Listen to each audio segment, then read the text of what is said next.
What a great anthem. Thank you. There's a few things in our passage as we get ready to leave Elijah and the prophets after this, focusing on them for most of this month of October. Next week we move on to another story of the Scriptures. But so let's take a look at Elijah and think about what he's been up to. He's a prophet who has tried to speak both truth to the king as well as to speak hope to the poor people. And we've acknowledged that hope, when we're under any kind of duress, is a very important quantity or quality to have.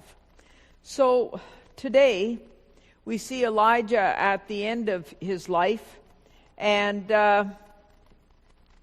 he's our spiritual ancestor, and we're hearing this story that was written down actually hundreds of years after it may or may not have happened. But whether it happened or not, there is spiritual truth in this story. So I want to take a look at 2 points that I think that I want to pay attention to as we come to the end of Elijah. The one is that while Elijah was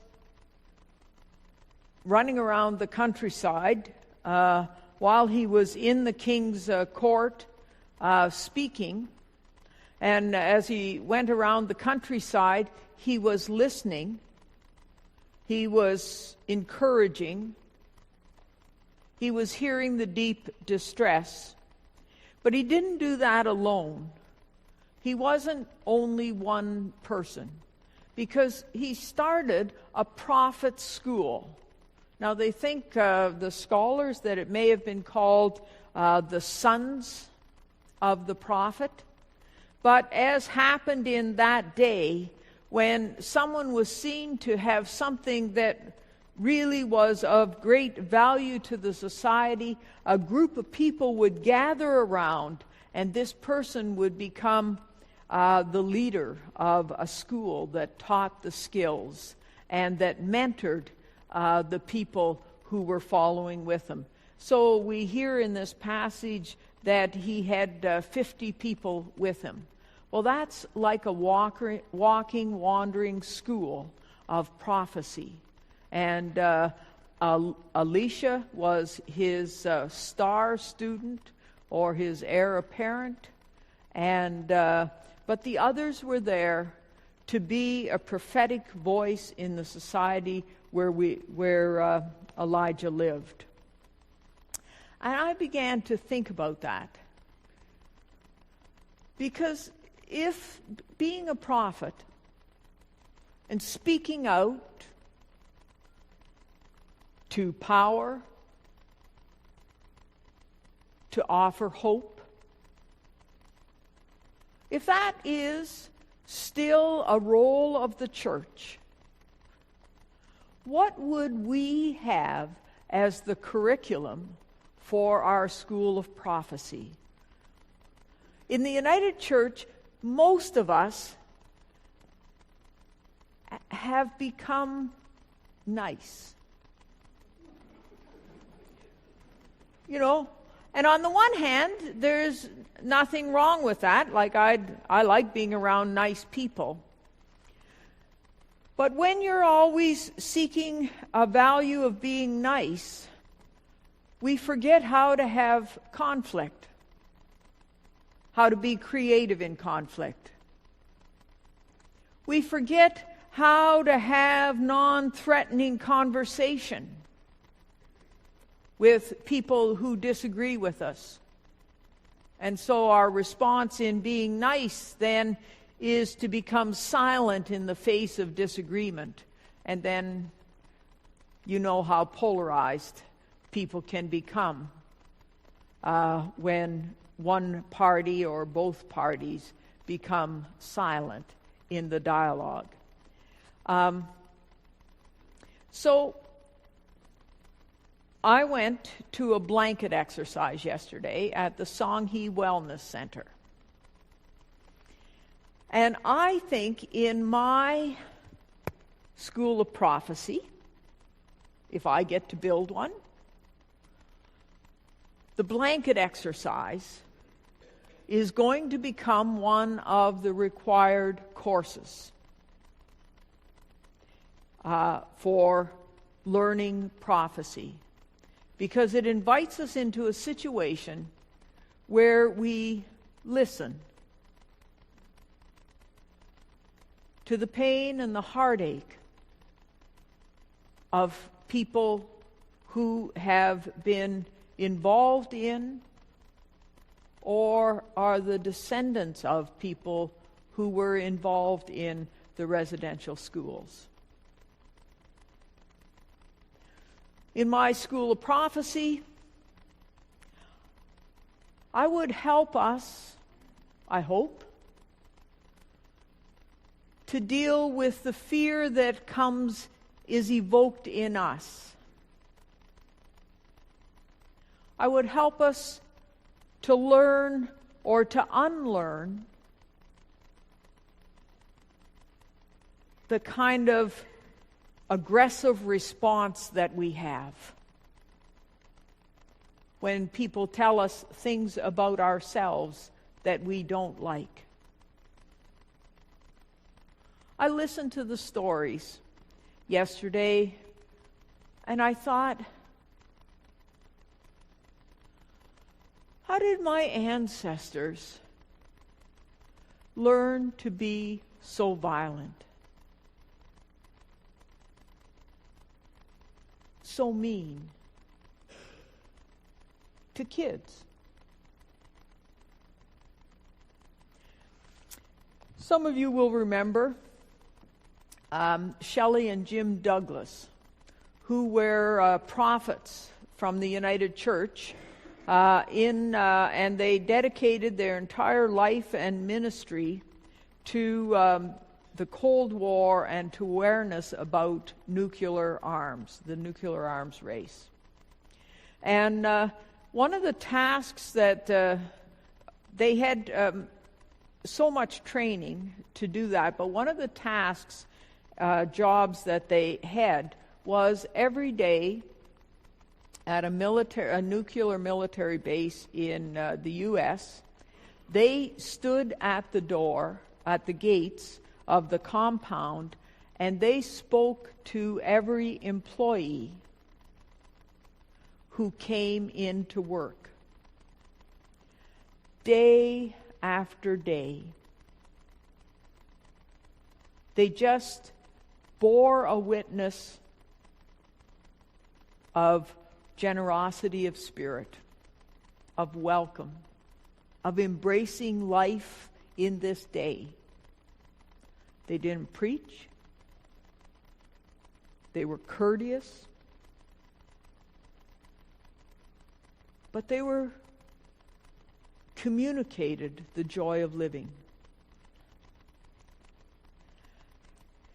I was at an event where they spoke. And they were asked what was the hardest part of their job, of their witness.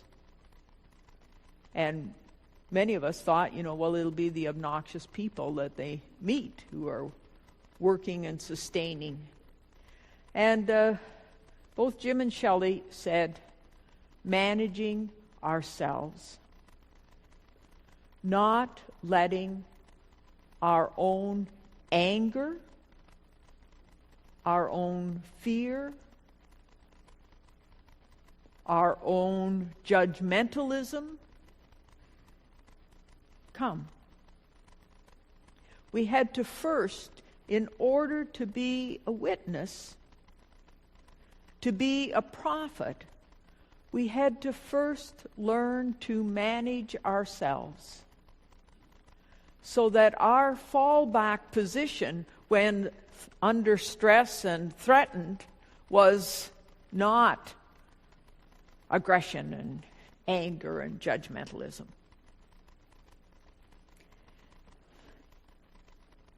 I've never forgot that. So in my school of prophecy, it will be as much an internal job to let go of the anger, the fear, the greed that is in my makeup, as it will be to try to change others. Because in fact, it is as we manage ourselves, as we heal ourselves, that we can truly be a prophet who can speak to others about the ways that they need to change. Does that make sense? So that's in my prophecy school. Now I wonder, because I don't know all of it, I wouldn't be making it up myself, what would you put in the prophecy school? If St. Aidan's was starting a prophecy school, claiming it as part of our witness.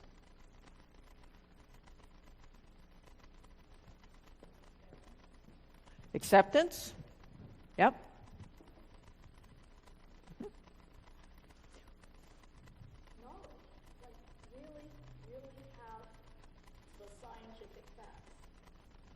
Knowledge, really have the scientific facts.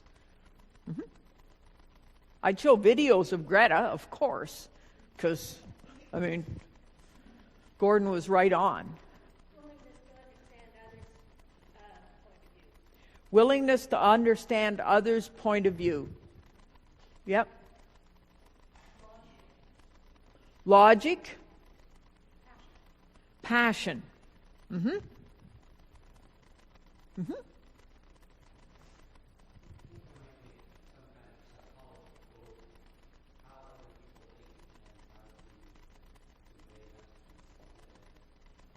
Some psychology, both how other people think and how then you talk to those people within their worldview. Yep.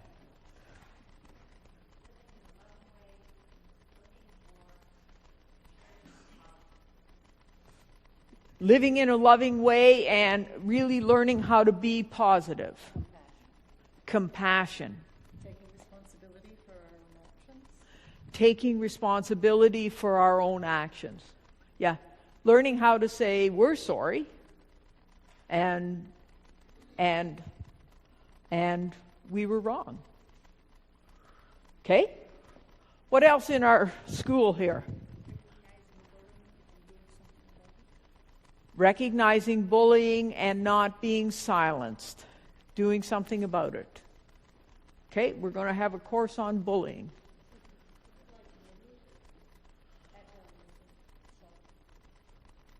You'd like to hear background music, so music appreciation would be part of...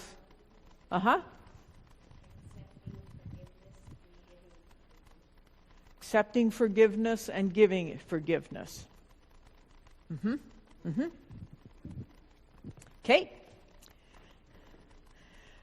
So that's perhaps all of these things Elijah was mentoring his school of prophets in.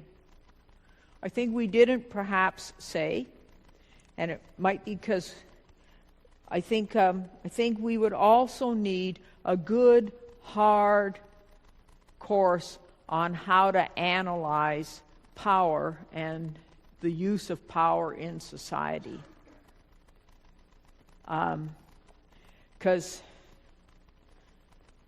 Okay, so that's what Elijah was about. And it was the call of the people of Israel in these early days that there would be someone who would have the passion and the capacity to speak God's word of hope and justice into a situation. I believe that if we met Elijah and his company of his school of 50 prophets, we might not like them. The other thing is, the second point that I'd like to pull out in this story is that because he traveled in community, he had a succession plan. Right? He didn't say,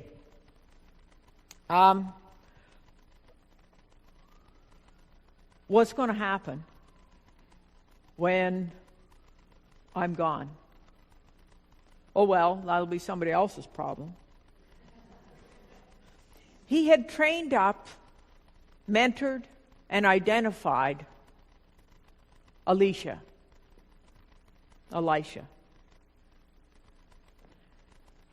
He had a kind of heir apparent. The next steps. We had what was for me a very moving moment at the thrift shop on Wednesday morning. And people who were there at the thrift shop will know what I'm talking about. Because Sylvia Campbell, leader of our thrift shop, the founder, in some ways, she and the group of people that she worked with, she had a little, there was a group of them who organized it. Sylvia said that she had written earlier to the church council, and she is making plans for the expansion and the reorganization of St. Aidan's thrift shop. She's asked the council to set up a board, a small board, who will become the governing group of the thrift shop as it moves more and more into becoming a social enterprise. Sylvia has volunteered to be on that board to help it get started. And she knows and acknowledges that we need paid staff, that it needs to become a volunteer and paid combined operation. And in order to pull off this expansion and this reorganization.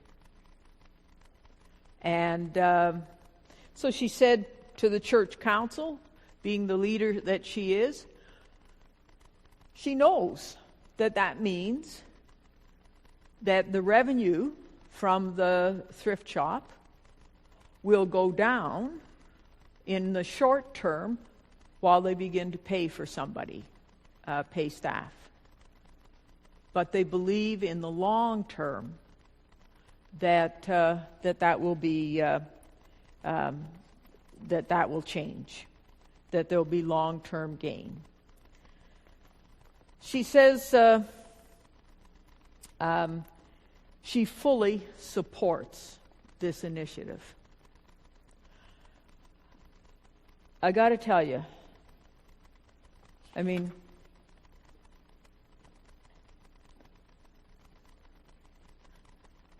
it was like moving, and I felt like I was standing in the presence of a great leader And anyway, I think it's the right direction, but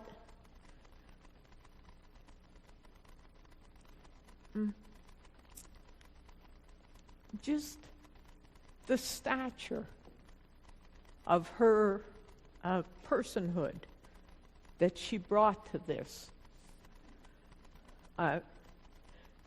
You should all be immensely proud of what she's done. Sure, we have to enact it now, and she'll be a huge part of that. But making plans for a succession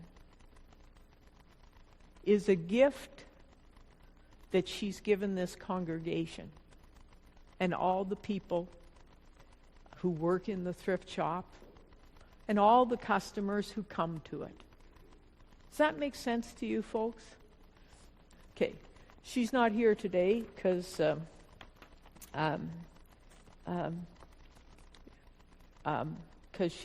she's not feeling well, but anyway, a great thing. So, prophecy. Elijah tells us that we need to have prophecy as part of the role of the church, and that prophets look further than themselves and have succession plans, so that, as Elijah would say, the word of the Lord continues to be spoken in community, in country. Well, I'm inspired by that. I hope you are. Thank you for listening.